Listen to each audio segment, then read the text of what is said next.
old lady legs, menopause belly, and everything else that plagues midlife women. We're going to talk about it today, as well as some practical ways to solve those problems. So it's going to be a good one. Grab your coffee and let's get into it.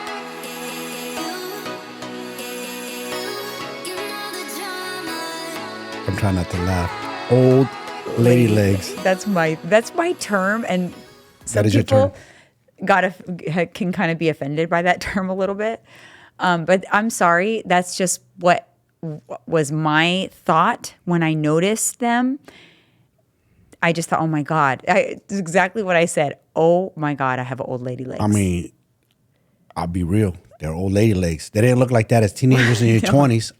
It's the truth. No, you're like, well, they're not young lady legs. No, they're not. I'm sorry. Yeah. They didn't look like that when you were a teenager in 20s and 30s. So before we get into it, you guys, we're going to talk about today just like the typical things that happen to our bodies when we're in midlife and why that happens and how to fix it. Can you fix it? How to fix it? We're going to get into it because, you don't have to live that way. So there's the spoiler alert. There's solutions for that, but we're going to talk about it. We got to chit chat because I've been posting about it on social media lately, and there's been a little bit of a buzz.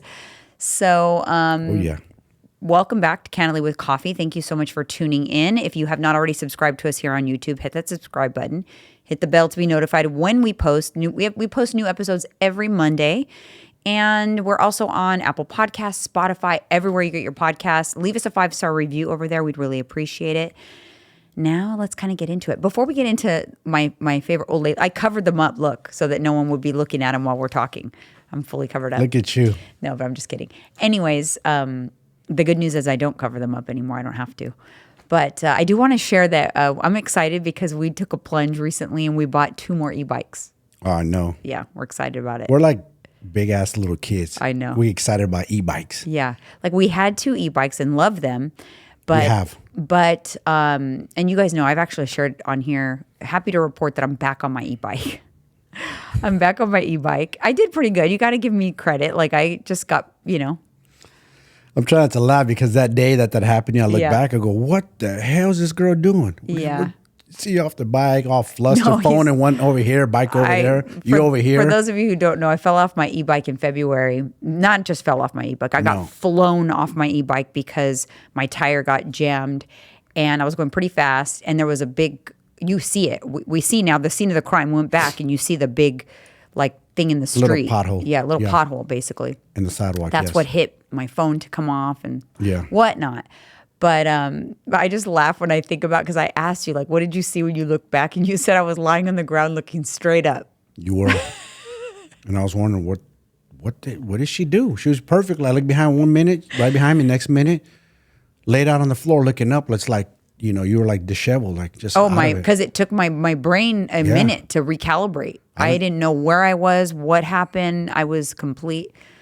It's kind of like, the one thing I can compare it to, because I've been many fights, is when you get cracked so hard, all of a sudden you're like, you see Tweety Bird, you see Tweety Birds. That's what it feels. Oh, I've been cracked once. I know what it feels like. I've been cracked hard where you almost black out. You almost.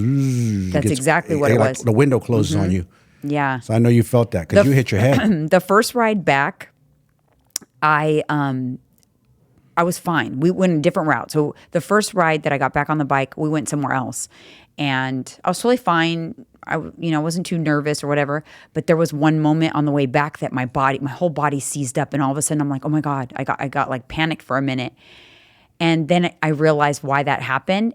The song that came on while I was riding and got in the accident came on, and my brain remembered that was the song, because I have the same playlist for riding my e-bike. It's my 80s love songs on Pandora.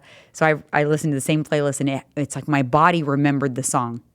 You know what's crazy? Speaking of the brain, you saying that, is I look at the brain differently, and I never looked at it this way. We've heard it like muscle memory, your brain's a computer, but it really is an algorithm that you teach your brain over time, and it learns. It learns all your behaviors, it learns traumas, it learns everything. Like that trauma that happened, it learned, it remembered it, it stored it in there. It's somewhere a computer. In there, it's in there. It literally is a computer, and if more people realize that and use it to your advantage, it's so powerful. Yes. Go ahead. what I was going to say is a lot of people, I know we're going to get to this, but a lot of people say like, well, I used to be an athlete. I used to be this, used to be that. You still are. It's still in there. Yeah. You just kind of like let it go to the side, but it's still there. That person's still there. The way I kind of think about it is you can have a computer, like an amazing computer that has so many features. But if you have someone that doesn't know how to use it, they're going to open it up. They're going to just go on the internet. They're going to barely touch the buttons, and that's it.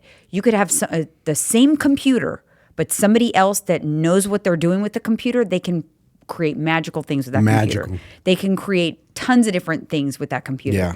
So it's a matter of you got some people that utilize their computers to the fullest potential, and they take care of those computers. Yeah. They clean them. They put them in a protective sleeve when it's, when you're traveling with it, like my helmet. There's people that take pride, and then there's people that take it for granted. So true. And so the people that really utilize, like, this is my computer, I'm going to learn how to use it. I'm going to learn how to program it so that the outputs are what I want. Yes. Then it's going to be huge. Now we veered off. But anyways, on the e-bike. So we're excited because, and we're like little kids, and we could have splurged on something for ourselves. My old self would have gone and gotten a purse or, some new shoes, which I've really held tight on that kind of stuff. But we splurge because we want our guests to experience the amazing feeling of riding an e-bike, like riding to the beach and doing that, because it's that fun. Yes. And when we have people visit, we only have 2 bikes, so we can't go on like an adventure together with our guests, and now we can. Yeah, that's going to be fun. Because we know what it feels like, especially that first time when we first rode into Doheny State Beach. No, it's core memory for life. You come out of the trail, you see other people on their bike, and all of a sudden it opens up and you're like, hundreds of people all over the beach. And this beach is unique because it's not a beach with sand. It has a riding trail. Everybody's their bikes or rollerblades.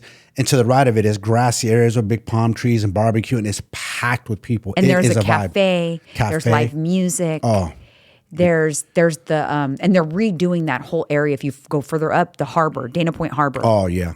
They're redoing it. It's going to be like incredible. Yeah. It's going to be incredible. It's going to actually help all of the home values in the area once they're done with that.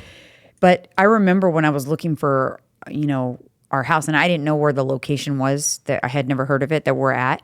But one thing I do remember is I wanted to know how far to the beach. And it said 6 mile, there's a 6 mile trail to the beach. And I'm thinking like, that is so cool. But when we moved there, I'm like, there's no way there's a 6 mile trail to the beach from here. That felt so far. And then you ended up talking to somebody, and you said, babe, there's a trail to the beach. And so that first time that we took that ride, and in the way it dips down, and then you come up, and it's like just the beach. It's my stomach is growling. It is core memory. Like, I'll always remember that. Yeah. I'll never ever forget that feeling. And that's why I want to give that to the people that come visit us. I'm like, no, we got to go. We're packing up. We're going to pack a lunch, or we can go eat at the cafe or whatever, and just ride out to the beach. And you were out of town one day. I think you were here somewhere. I think you were in San Jose. I think I was. And I got on the bike. I go, you know what's a beautiful Sunday? I'm going to take a ride my damn self. And I felt like a little kid on my bike with the music blasting, and just like same thing. I pulled up and packed with people. So like, this is a vibe. I feel grateful. I did a video on Instagram. I feel grateful and blessed that I live here. Yeah. I get to experience it. The cafe was packed. I was just... It's so cool. I love it. I can't wait. And speaking of, I wanted to give a shout out to the helmet company. My helmet company, I had done a video saying that I needed to get a new helmet because someone had told me like, hey, you can't use that helmet anymore. It's not good anymore. So I bought a new helmet. I kept the same company because I was proud. I was happy with the helmet. It saved my freaking brain. And I posted about it, but I didn't do it with any intention to get anything in return. I tagged the company, and they're like, oh, we have a policy that if you get in an accident with one of our helmets, we will give you a new helmet. And I was like, oh, it's okay. I already ordered one. I already have it, but I wish I would have known that. But it's okay. Regardless, I'm grateful for your product. It was so worth every dollar. It was $99 helmet. So it's not like one of the cheapies, right? I wouldn't recommend that. No. Don't get a bicycle helmet. These aren't bicycles. They're e-bikes. A little faster than bicycles. Right. So they refunded my order. They asked for my order number. They refunded my order. So guess what? See, this is why you do right by your customers, your clients, your customers, because now I need 2 more helmets. And who do you think I'm going to go to buy my 2 more helmets from? There you go. I'm going to go to buy them from them because... And you're going to shout them out. Yeah, because the service... And when we're all together with our friends, we have a group of 4 of us all wearing their helmet, we'll do a post for them because that's what good customer service. You don't get it that often these days. They didn't have to do that. No, companies aren't like that these days. No, They it's just hard aren't. to come by. That's a smart move. So yeah, I wanted to say, so yeah, I'm excited because what color did I get? I got like blue and black. Is it blue and black or black? The yours. Mine's just like a dark gray, like a sapphire or no, not sapphire. No, the new one. That's what I think it's like a bluish color. Yes. The other thing about these bikes Yes. that we love our Murphs. Don't get me wrong. I love my Murph. It looks like a beach cruiser. I Yes. love it. But the new ones that we got for space in the garage, they're foldable. So they're much smaller. Yes. So we'll also use those because now we can fold them up, put them in my car, and we could drive further out and explore more beaches. We're stuff. doing that 100%. Yeah, and then we have the generator, so we could put the generator in the car. Yep. You know, Yeah, we're have it doing ready to go, so we can go on like adventures. So we go to San Diego, cruise. Oceanside, San Diego, Oceanside. Newport. Dude, it's like sky's the limit now. Newport has a long pier, or not pier. What is it Boardwalk. called? The boardwalk. Yeah, they have they a do. long one. Yeah. And it's all in front of the beach houses, Yep. and that's a fun one to do. San Diego too, because San Diego you go from like Mission Beach to Pacific Beach. Yes. And it's all. We walked it before we were on our bike. We did. So yeah, we'll definitely be doing that. So these are just things, you do. Empty nesters, older people. These are fun. Yeah, for sure. All right, let's get into it. So, okay, let's go back to, I did a post, and maybe we'll put that post up on the screen for you guys. I did a post about my old lady legs. So back when I went into menopause, I was 46 years old. Leading up to the menopause, that year was very challenging for me. My mom passed away. At the time, I didn't know I was in menopause yet. I was not paying attention so much to my body. I was staying on track as best I could. I was going to Orange Theory at the time, which that's another story for another day. But I was just going to Orange Theory, and I was trying to do my best with my macros. I wasn't like eating crazy or whatever, but still found myself, put on the menopause weight. My activity had gone down. I was taking care of my dad. I knew I had put on some weight because I remember specifically doing a video, like doing content for my Instagram, and I put my camera on the 0.5 so that it would zoom out on me because it would make me not look as heavy as I felt. I literally did that so that I remember doing that. So I knew I was like, I don't like the way I feel and look right now. But when I went to the doctor, and then when I went to that doctor that day, she determined you're definitely in menopause because you haven't had a cycle in 12 months. I came home that day, and that's the day I put my sports bra on, I had my underwear on, and I took a video of myself. And that's the day I noticed the condition of my legs. It literally happened in a course of 6 months of just burning off my muscle and gaining weight at the same time. So I lost muscle and gained weight at the same time. In menopause, meaning my estrogen was tanked and makes it even worse. Your skin appearance gets thin.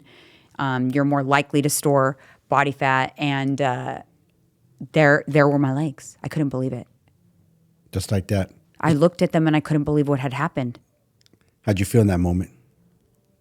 You remember? It was an OFUCK moment. Like, because I was like, oh my God, this is what everybody talks about. This is what they talk about. This is what they say when you hit menopause and things happen. Like, I've gained weight before, like 10 pounds before. My legs don't look like that. And another thing that I noticed was my, not my subcutaneous fat. That's why when people look at me in the picture, they're like, oh, your stomach looks fine. It was pushing out. It looked smooth on the front, but my visceral fat increased. So a lot of the weight that I had gained was visceral fat. And the way I knew it is when I sat down, like, this is TMI, but if I sit down on the toilet, my stomach pushed forward. Yeah. It wasn't like, so it pushed out. So it was like my organs were pushing out because there was body fat in there. And yeah, I freaked out. I'm like, I don't know what I'm gonna be able to do here. I'm gonna just try to lose the weight. What did I do? The typical thing everybody does. Went into a cut. And I had to cut low to get it to respond. I didn't do HRT or any of that, but I took pictures of myself, said I got to do something about it. I don't like it. Did I do the right thing about it in that moment? No, because I continued to go to my cardio classes, and then I cut. And I had to cut to like 12 or 1,100 calories to get it off. But I did get it off. It took me from July till I think October or November. Like the end of, I think that was like maybe like July time for July. It took me 5 months, and I lost, like, I was 130 something, and then I got down to 120. So I think I lost like 12 pounds. Damn. It took me 5 months, and it was suffering. You white knuckled that one. I white knuckled the heck out of it. That's what you call white knuckling. It was awful. I remember. That was sheer will right there to do that.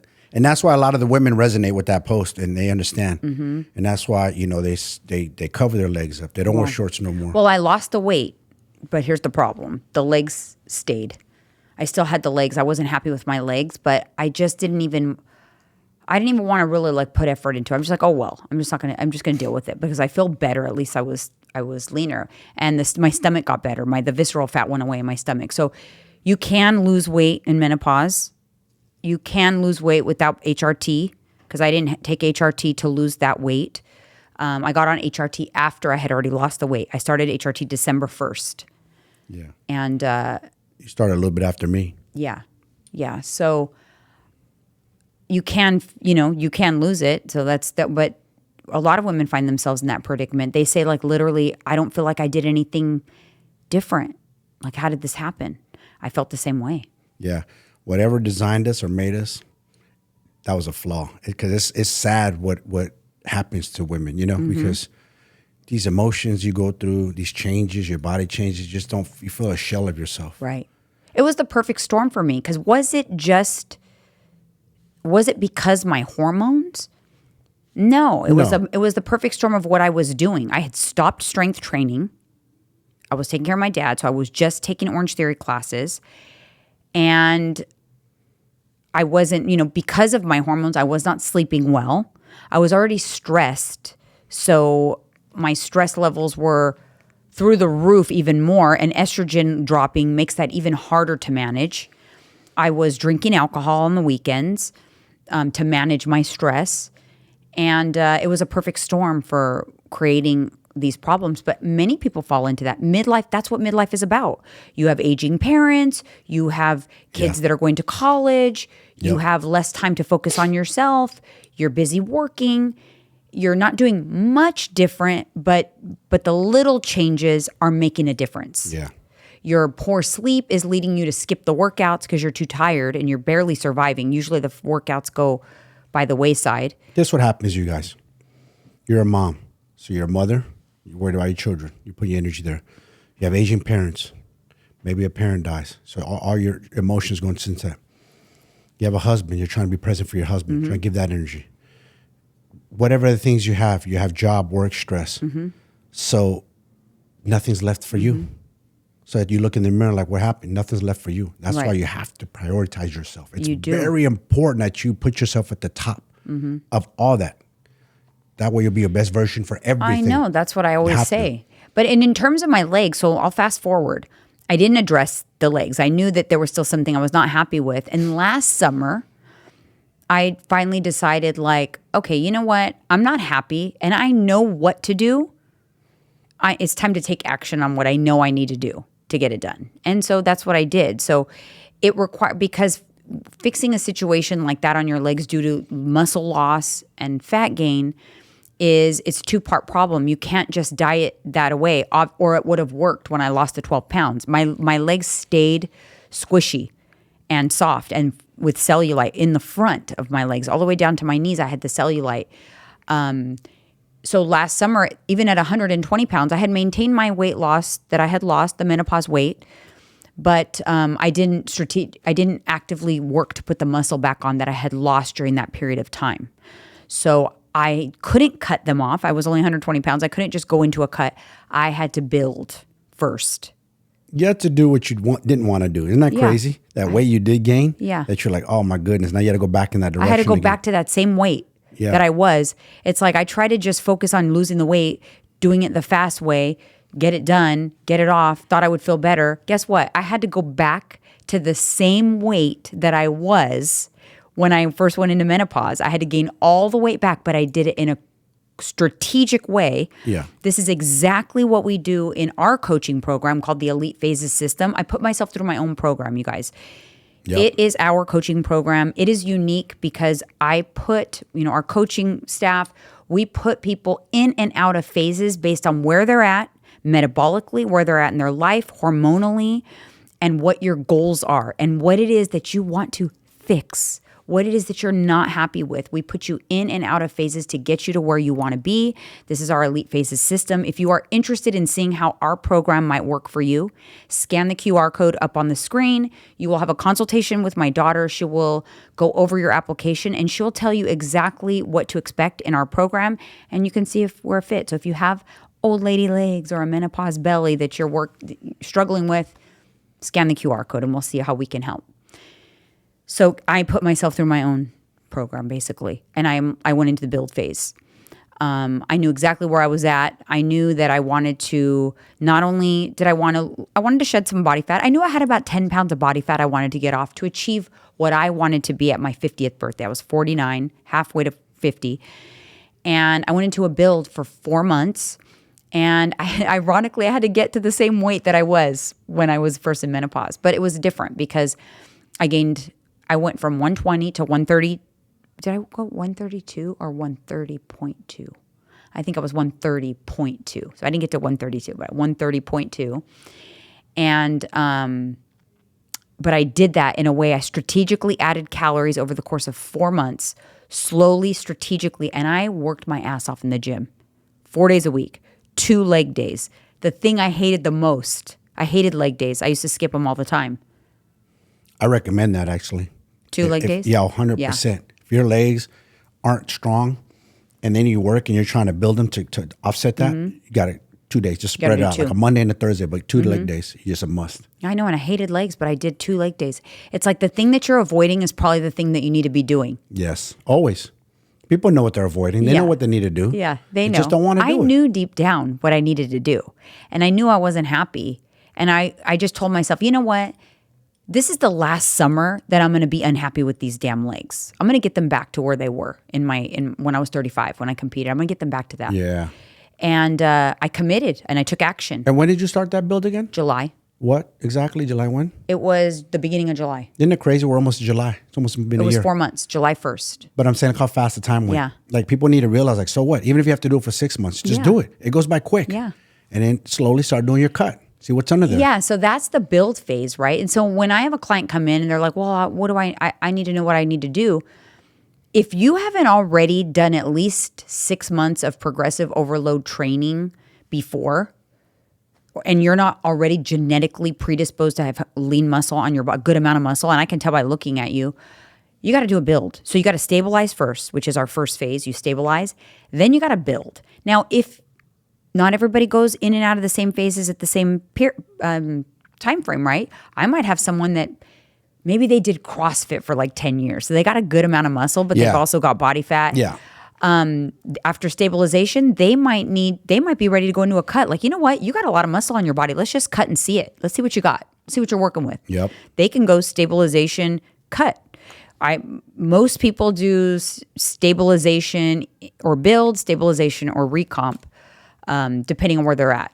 So recomp is when we're gonna work on building muscle, but we're also gonna be trying to lose body fat at the same time. Yeah.